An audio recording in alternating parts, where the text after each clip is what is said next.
Breaking news. ఎల్ఓసిలో పరిస్థితి ఉద్రిక్తంగా ఉంది. భారత్ పాకిస్తాన్ సైనికుల మధ్య కాల్పులు చోటు చేసుకుంటూ ఉన్నాయి. ఎల్ఓసిలో పాక్ కాల్పుల విరమణ ఒప్పందానికి తూట్లు పొడుస్తోంది. భారత్ వైపు కాల్పులు జరపడం మొదలుపెట్టింది. భారత సైనికులు కూడా కాల్పులను సమర్థవంతంగా తిప్పికొడుతున్నారు. కుప్వారా, పూంచ్ జిల్లాల సరిహద్దులో పాకిస్తాన్ కాల్పులకు తెగబడుతోంది. కశ్మీర్ ఘటన తర్వాత, కశ్మీర్లో ఊచకోత తర్వాత పాకిస్తాన్పై భారత్ ఆంక్షలు విధించింది. ఇటు ఏ క్షణమైనా ఇరు దేశాల మధ్య యుద్ధం కూడా చోటు చేసుకునే అవకాశం ఉంది అనే వార్తలు వస్తున్నాయి. ఇప్పటికే నీటిని కూడా నిలిపివేయడంతో, ఆంక్షలు విధించా నీటిని కూడా నిలిపివేయడంతో పాకిస్తాన్ కూడా సిమ్లా ఒప్పందాన్ని రద్దు చేసుకుంది. ఈ నేపథ్యంలో పాకిస్తాన్ తన వంకర బుద్ధిని, కుక్క బుద్ధిని అక్కడ చాటుకుంటూ ఉంది. పూంచ్ సెక్టార్లో కాల్పులకు తెగబడుతోంది. కుప్వారా, పూంచ్ సెక్టార్లలో ఇప్పుడు మీరు ఆర్టీవీ స్క్రీన్ పైన చూస్తున్న ఈ కాల్పులు చోటు చేసుకుంటున్నాయి. నియంత్రణ రేఖ వెంబడి, ఎల్ఓసి వెంబడి పాకిస్తాన్ కాల్పులకు తెగబడుతోంది. భారత బలగాలు కూడా సమర్థవంతంగా తిప్పికొడుతూ ఉన్నాయి. ఇప్పటికే పాకిస్తాన్ చెరలో ఉన్న బిఎస్ఎఫ్ జవాన్ని కూడా ఇంకా వదలలేదు. బిఎస్ఎఫ్ జవాన్ కూడా ఇంకా పాకిస్తాన్ చెరలోనే ఉన్నాడు. ఆ జవాన్ని కూడా పాకిస్తాన్ సైనికులు వదలడం లేదు. ఇటు పూంచ్ సెక్టార్లో, కుప్వారా పూంచ్ సెక్టార్లో కాల్పుల విరమణ ఒప్పందానికి తూట్లు పొడుస్తూ ఎల్ఓసి వెంబడి కవ్వింపు చర్యలకు పాల్పడుతోంది పాకిస్తాన్ ఆర్మీ. ఎల్ఓసి దగ్గర తాజా పరిస్థితిని మా ప్రతినిధి రామ్దాస్ అందిస్తారు. రామ్దాస్, ఎప్పుడైతే భారత ఆంక్షలు విధించడం మొదలుపెట్టిందో ఆ క్షణం నుంచి ఎల్ఓసి దగ్గర పాకిస్తాన్ కవ్వింపు చర్యలకు పాల్పడుతుంది. గత 4 రోజుల నుంచి కూడా పూంచ్ సెక్టార్లో ఎల్ఓసి వెంబడి ఈ కాల్పులు చోటు చేసుకుంటున్నాయి. ఈ క్షణం ఎల్ఓసి దగ్గర ఉన్న పరిస్థితులు ఏంటి? అంటే ఎప్పుడైతే పహల్గామ్ హై టెన్షన్ నెలకొందో అప్పటి నుంచి కూడా పరస్పరం ఉద్రిక్తతలు అయితే చోటు చేసుకుంటున్న నేపథ్యంలో తాజాగా ఇంకా అప్పటికే పాకిస్తాన్ ఆర్మీ అలాగే భారత ఆర్మీ ఇప్పుడు రెండు వైపులా సరిహద్దులో మోహరించిన నేపథ్యంలో పాకిస్తాన్ వైపు నుంచి నియంత్రణ రేఖ వెంబడి కవ్వింపు చర్యలు కొనసాగుతున్నాయి. గత 4-5 రోజులుగా ముఖ్యంగా భారత సరిహద్దు వెంబడి అన్ని చోట్ల ఇప్పటికే పాకిస్తాన్ సైనికులు కవ్వింపు చర్యలకు పాల్పడుతున్నారు. అడపదడప కాల్పులు కూడా జరుగుతున్న పరిస్థితి. వాటిని భారత సైన్యం ఎప్పటికప్పుడు తిప్పికొడుతుంది. అర్ధరాత్రి కూడా ఎల్ఓసి వెంట కాల్పులు జరుపుతున్నారు పాకిస్తాన్ సైనికులు. ప్రధానంగా కుప్వారా సెక్టార్ అలాగే పూంచ్ సెక్టార్ లో ఈ సరిహద్దు కాల్పులు కొనసాగుతున్నాయి. వరుసగా 4వ రోజు కూడా ఈ నియంత్రణ రేఖ వెంబడి కాల్పులు అయితే కొనసాగుతున్నాయి. సైనికుల పోస్టులే టార్గెట్ గా ప్రస్తుతం పాక్ సైనికులు కాల్పులు జరుపుతున్నారు. సో భారత బలగాలైతే సమర్థవంతంగా తిప్పికొడుతున్నాయి. ఇవన్నీ కూడా సీజ్ ఫైర్ ఉల్లంఘించి, అంటే కాల్పుల విరమణ ఒప్పందాన్ని ఉల్లంఘించి పాకిస్తాన్ సైనికులు కాల్పులు జరుపుతున్నారు, కయ్యానికి కాల్దూతున్నారు. ఓవైపు పహల్గామ్ అటాక్ తర్వాత భారత్ వైపు బాధతో రగిలిపోతుంటే మరోవైపు పాకిస్తాన్ మరొకసారి కవ్వింపు చర్యలకు పాల్పడుతుంది. ఈ నేపథ్యంలోనే భారత సైనికులు అప్రమత్తమై ఎప్పటికప్పుడు పాకిస్తాన్ కి అయితే బుద్ధి చెప్తున్న పరిస్థితి కనబడుతుంది. ముఖ్యంగా ఈ సరిహద్దు నియంత్రణ రేఖ వెంబడి ఇప్పటికే ఆర్మీ చీఫ్ కూడా పాకిస్తాన్ లో పర్యటించారు. ఆర్మీ చీఫ్, మన భారత ఆర్మీ చీఫ్ కూడా ఆ సరిహద్దు రేఖ వెంబడి పర్యటించారు. అలాగే కాశ్మీర్ లో పరిస్థితుల గురించి సమీక్షించారు. ఎప్పటికప్పుడు అక్కడ ఉన్నటువంటి కమాండర్లకు కూడా సూచనలు ఇస్తున్న పరిస్థితి. అవంతిపురా అలాగే పహల్గామ్, ఆ తర్వాత దక్షిణ కాశ్మీర్, తర్వాత ఉత్తర కాశ్మీర్ ప్రాంతాల్లో నియంత్రణ రేఖ వెంబడి ఎట్లాంటి పరిస్థితులున్నాయో కూడా ఆయన సమీక్షించిన పరిస్థితి. తాజాగా ఇక పాకిస్తాన్ తీరైతే మారడం లేదు. కాల్పుల విరమణ ఒప్పందాన్ని అయితే ఉల్లంఘించి ప్రతిసారి దాయాది సైన్యం కాల్పులు జరుపుతుంది, కవ్వింపు చర్యలకు పాల్పడుతుంది. అర్ధరాత్రి అపరాత్రి అనుకుంటా కాల్పులు జరుపుతుంది. ఇక టుట్మారి అలాగే రాంపూర్ సెక్టార్ లో ఉన్నటువంటి ప్రాంతాల్లో కూడా ఆర్మీ పోస్టులు చిన్న ఆయుధాలతో కాల్పులు జరిపాయంటూ భారత సైన్యం కూడా ప్రకటిస్తుంది. మరోవైపు పహల్గామ్ పర్యాటకులకు పొట్టన పెట్టుకున్న వేళ దాయాది సైన్యం అయితే ఈ తెగింపు చర్యలకైతే పాల్పడుతుందని చెప్పొచ్చు. వైపు పోలీసులు, సైన్యం, సిఆర్పిఎఫ్ జవాన్లు మూకుమ్మడి ఆపరేషన్ లో పాల్గొంటూ తీవ్రవాదులను మట్టుబెడుతున్న పరిస్థితుల్లో కూడా మరోవైపు ఇటు పాకిస్తాన్ వైపు నుంచి కాల్పులు జరుగుతూనే ఉన్నాయి. అలాగే ఇంకా చాలా ప్రాంతాల్లో ఖైమో, మతల్హామా, చౌక్, తోకెర్హాంపోరా ఇలాంటి ప్రాంతాల్లో ఇప్పటికే మన సైన్యం చెక్ పోస్టులు ఏర్పాటు చేసి తనిఖీలు చేస్తుంది.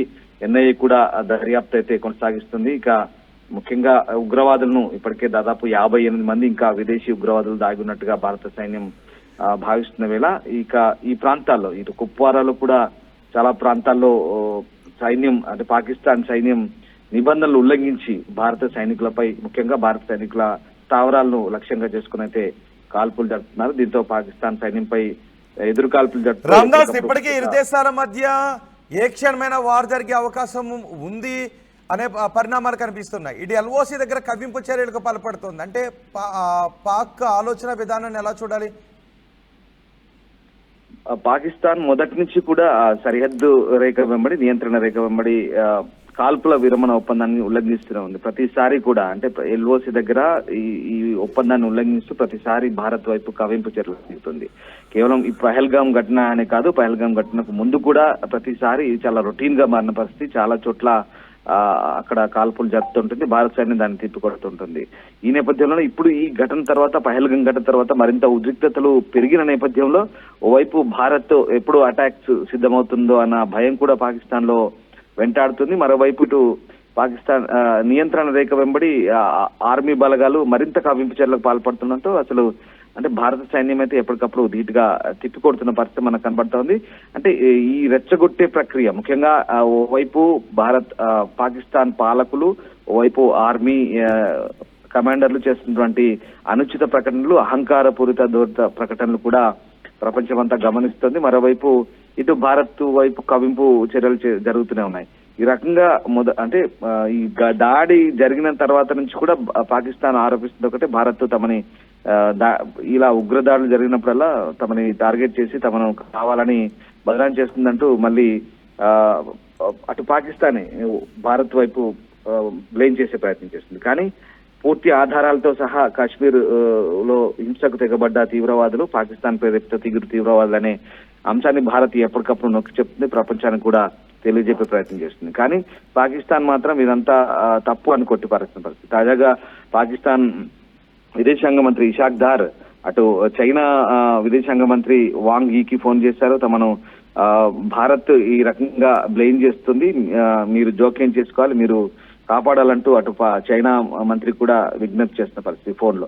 ఆ రకంగా వాళ్ళైతే పరిస్థితిని గమనిస్తున్నామంటూ చెప్తున్నారు. ఎప్పుడు శాంతి సుస్థిరత ఉండాలి దక్షిణాసియాలో అని కోరుకుంటున్నామంటూ చైనా కూడా పాకిస్తాన్ కోరుతున్న ఏదైతే దర్యాప్తు ఉందో దానికి కూడా తాము మద్దతు అంటూ చైనా కూడా బ్యాక్ చేస్తుంది పాకిస్తాన్ కు. ఈ రకంగా అంటే చాలా చోట్ల చాలా మందిని తప్పుదారి పట్టిస్తోంది పాకిస్తాన్. వాళ్ళు పెంచి పోషించిన ఉగ్రవాద శిబిరాల్లో వైపు భారత్ వైపు ఎగదూస్తుంది, మరోవైపు ఇలాంటి డ్రామాలు ఆడుతుంది. సో ఇదంతా కూడా మనం ఎప్పటికప్పుడు తిప్పుకొట్టే ప్రయత్నం చేస్తున్నాం. మిగతా దౌత్యవేత్తలు కావచ్చు, మిగతా దేశాల ప్రతినిధులు కావచ్చు, పాకిస్తాన్ ఆడుతున్న కపట నాటకాన్ని మనం చెప్పే ప్రయత్నం చేస్తున్నాం. అట్ ద సేమ్ టైం ఇటు సరిహద్దుల్లో మాత్రం పక్కలో బల్లల మాదిరిగా ఎప్పటికప్పుడు మనని కవ్విస్తూ చేస్తున్న చర్యలు కూడా తిప్పికొట్టే ప్రయత్నం చేస్తున్నాం. నిన్నే మన త్రివిధ దళాల అధిపతి రాజ్నాథ్ సింగ్ తో భేటీ అయ్యారు. ఇవాళ కూడా మళ్ళీ రక్షణ మంత్రి రాజ్నాథ్ సింగ్ 11 గంటలకు ప్రధానమంత్రితో భేటీ అవుతున్నారు. ఎప్పటికప్పుడు కాశ్మీర్ పరిస్థితులకు సంబంధించి ఆయన వివరించే ప్రయత్నం చేస్తున్నారు. ఇప్పటికే త్రివిధ దళాధిపతులంతా కూడా అందరికీ రక్షణ మంత్రి ఆదేశించిన పరిస్థితి, ఎప్పటికప్పుడు అలర్ట్ గా ఉండమని చెప్తున్న పరిస్థితి. సో ఎప్పుడేం జరుగుతుందో తెలియదు.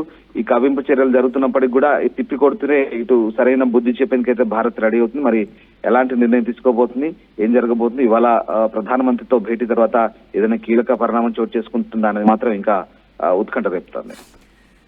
రైట్ రామ్దాస్, భారత సరిహద్దులో పాకిస్తాన్ భారత సైనికులకు మధ్య కాల్పులు చోటు చేసుకుంటూ ఉన్నాయి. ఎల్ఓసి వెంబడి పాకిస్తాన్ కవ్వింపు చర్యలకు పాల్పడుతుంది. ఎప్పుడైతే కాశ్మీర్పై దాడి తర్వాత భారత్ ఆంక్షలు విధించడం మొదలుపెట్టిందో, సింధు జలాల ఒప్పందాన్ని రద్దు చేసుకుందో, అప్పటి నుంచి పాక్ మరింత విషయం కక్కడం మొదలుపెట్టింది. ఎల్ఓసి వెంబడి కాల్పుల విరమణ ఒప్పందానికి తూట్లు పొడిచి భారత సైనికులపైకి కాల్పులకు దిగుతుంది. భారత సైనికులు కూడా సమర్థవంతంగా ఈ కాల్పులను తిప్పికొడుతున్నారు. ఈ సందర్భంలోనే భారత జనాల్లో వినిపిస్తున్నమాట, పిఓకేని స్వాధీనం చేసుకుంటే ఈ ఎల్ఓసి కూడా ఉండదు, ఎల్ఓసి అవతలకి పిఓకే అవతలకి పాకిస్తాన్ని తరిమి కొట్టాలి అనే మాటలు కూడా వినిపిస్తూ ఉన్నాయి. అదే పోల్ మేము పెట్టాం. ఇప్పటి వరకు వస్తున్న ఓట్లు కూడా అభిప్రాయాన్ని కూడా మనం చూసుకుంటే 94% మంది పిఓకేని స్వాధీనం చేసుకోవాలని ఓటు చేస్తుంటే 6% మంది వద్దు అనే అభిప్రాయాన్ని వ్యక్తం చేస్తూ ఉన్నారు. ఇలా 6% మంది ఎక్కడో ఒక చోట మనకి కనిపిస్తూనే ఉంటారు. ఇప్పుడు చూడండి ఆర్టీవీ స్క్రీన్ పైన పూంచ్ సెక్టార్లో కాల్పుల విరమణ ఒప్పందానికి తూట్లు పొడిచి పాకిస్తాన్ వైపు నుంచి వాళ్ళు ఫైరింగ్ చేస్తూ ఉన్నారు. ఈ దృశ్యాన్ని కూడా మన ఆర్మీ అధికారులే విడుదల చేశారు. పూంచ్ సెక్టార్లో ఎల్ఓసి వెంబడి తాజా దృశ్యాలను ఆర్మీ అధికారులు విడుదల చేశారు. ఇప్పుడు మీరు పూంచ్ సెక్టార్లో పాకిస్తాన్ కవ్వింపు చర్యలను చూస్తున్నారు. ఇటు ఒక పక్క యుద్ధ వాతావరణం కనిపిస్తోంది. తటస్థ వేదికపైన విచారణకు మేము సిద్ధం అంటూనే ఎల్ఓసి వెంబడి కాల్పులకు తెగబడుతూ ఉన్నారు పాకిస్తాన్ సైనికులు.